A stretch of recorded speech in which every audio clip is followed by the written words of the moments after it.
അങ്ങനെ പാനൂർ ബോംബ് സ്ഫോടന കേസുമായി ബന്ധപ്പെട്ടുള്ള വാദപ്രതിവാദങ്ങളൊന്നും അവസാനിക്കുന്നില്ല. ഇപ്പോൾ ഏറ്റവും പുതിയൊരു വിവരം പുറത്തു വന്നിരിക്കുന്നത് ഈ കേസുമായി ബന്ധപ്പെട്ട് അറസ്റ്റിലായവർ ഡിവൈഎഫ്ഐ നേതാക്കളും ഉൾപ്പെടുന്നു എന്നുള്ളതാണ്. അറസ്റ്റിലായ 6 പേരിൽ 2 പേർ ഇപ്പോഴും ഡിവൈഎഫ്ഐയുടെ ഭാരവാഹികളാണ് എന്നുള്ളതും എടുത്തു പറയേണ്ട ഒരു സംഭവമാണ്. അറസ്റ്റിലായ സായൂജ് ഡിവൈഎഫ്ഐ കടുങ്ങാം പോയിന്റിൽ യൂണിറ്റ് ജോയിന്റ് സെക്രട്ടറിയാണ്.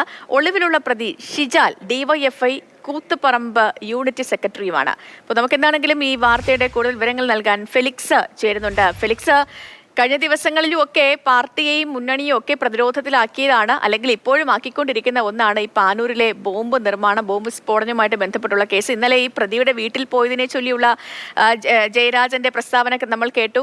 അതിനുശേഷം ജയരാജനെ തിരുത്തിയ പാനൂർ ഏരിയ സെക്രട്ടറിയുടെ പ്രസ്താവന നമ്മൾ കേട്ടു. അങ്ങനെ അത് ഒരു വശത്ത് ആ ഒരു വാദപ്രതിവാദം നടക്കുമ്പോഴാണ് ഇപ്പോൾ ഈ പ്രതികളൊക്കെ ഡിവൈഎഫ്ഐ ഭാരവാഹികൾ കൂടിയാണ്. അതിൽ 2 പേർ ഇപ്പോഴും ഭാരവാഹിത്വം തുടരുന്നു എന്നുള്ളൊരു കാര്യം കൂടി, ഒരു വിഷയം കൂടി പുറത്തു വരുന്നത്. അപ്പോൾ എന്തൊക്കെയാണ് ഫെലിക്സ് ഈ മണിക്കൂറിൽ നമുക്ക് പ്രേക്ഷകരുമായി പങ്കുവയ്ക്കാനുള്ള ഏറ്റവും പുതിയ വിവരങ്ങൾ പാനൂർ കേസുമായി ബന്ധപ്പെട്ട്?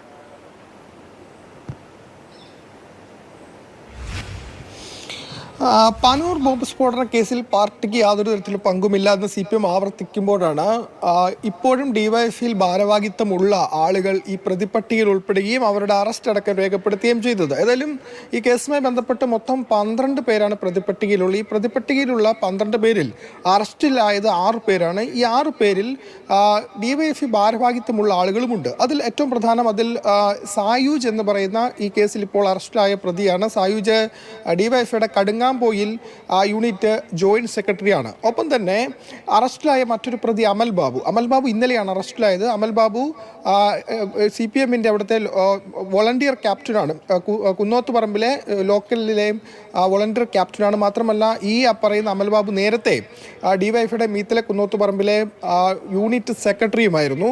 ഒപ്പം ഇനി അറസ്റ്റിലാകാനുള്ള ഒളിവിലുള്ള പ്രതിയാണ് ഷിജാൽ കൂത്തുപറമ്പ് ഡിവൈഎഫ്ഐയുടെ യൂണിറ്റ് സെക്രട്ടറിയാണ്. ഒപ്പം തന്നെ അതുൽ ഇപ്പോൾ അറസ്റ്റിലായിട്ടുണ്ട്. ഈ അറസ്റ്റിലായ അതുലും ഈ കുന്നോത്തുപറമ്പ് ഡിവൈഎഫ്ഐയുടെ മുൻ യൂണിറ്റ് സെക്രട്ടറിയുമാണ്. അപ്പോൾ ഇങ്ങനെ ഇപ്പോൾ അറസ്റ്റിലായ നേതാക്കൾ മുൻ ഡിവൈഎഫ്ഐ നേതാക്കളും ഇപ്പോൾ ഡിവൈഎഫ്ഐയിൽ ഭാരവാഹിത്വം ഉള്ളവരുമാണ്. അപ്പം കഴിഞ്ഞ ഏതാനും നാളുകൾക്ക് മുമ്പാണ് TP ചന്ദ്രശേഖരൻ വധക്കേസിൽ ജ്യോതി ബാബു നേരത്തെ കുന്നോത്തുപറമ്പ് ലോക്കൽ കമ്മിറ്റി അംഗമായിരുന്നു. ജ്യോതി ബാബുവിൻ്റെ അറസ്റ്റ് രേഖപ്പെടുത്തിയത്, മാത്രമല്ല കോടതി ശിക്ഷിക്കുകയും ചെയ്തു. ഈ സംഭവത്തിൽ ജ്യോതി ബാബുവുമായി അടുത്ത ബന്ധമുള്ളയാളാണ് ഈ പറയുന്ന ഒളിവിലുള്ള DYFI Koothuparamba unit secretary Shijal. ഈ ഷിജാലിനായി അന്വേഷണം പോലീസ് നടത്തുന്നുണ്ട്. എവിടെയുണ്ട് എന്ന കാര്യത്തിൽ ഇപ്പോഴും വ്യക്തതയില്ല. ഏതായാലും ഈ പ്രതികൾക്ക് കൃത്യമായി രാഷ്ട്രീയ ബന്ധമുണ്ട്. അവരുടെ രാഷ്ട്രീയ പശ്ചാത്തലം എന്താണ് എന്ന് തെളിയിക്കുന്നതാണ് ഇപ്പോൾ പുറത്തു വന്ന കാര്യങ്ങൾ. മാത്രമല്ല ഈ റെഡ് വോളണ്ടിയർ ആയിട്ടുള്ള ഈ അമൽ ബാബു ആ ദൃശ്യങ്ങളടക്കം തന്നെ പുറത്തു വന്നിട്ടുണ്ട്. അങ്ങനെ ഈ പ്രതികൾക്ക് കൃത്യമായ രാഷ്ട്രീയ ബന്ധം, അത് CPMൽ ഉള്ള രാഷ്ട്രീയ ബന്ധമാണ് ഇപ്പോൾ പുറത്തു വരുന്നത്. മറ്റൊരു പ്രതി അശ്വന്തിന് CITU അംഗത്വമുണ്ട്. ബ്രാഞ്ച് അംഗം കൂടിയാണ് ഈ പറയുന്ന അശ്വന്തും അറസ്റ്റിലായിട്ടുണ്ട് എന്നാണ് നമുക്ക് മനസ്സിലാക്കാൻ കഴിയുന്നത്. അങ്ങനെ ഈ പ്രതികൾക്ക് കൃത്യമായ രാഷ്ട്രീയ ബന്ധമുണ്ട്. ഏതായാലും CPM ഇപ്പോഴും ആവർത്തിക്കുന്നത് തങ്ങളുമായി യാതൊരു ബന്ധവുമില്ല, മുൻപ് പരസ്യമായി തള്ളിപ്പറഞ്ഞവരാണ് ഈ പ്രതികൾ. അതുകൊണ്ട് ഈ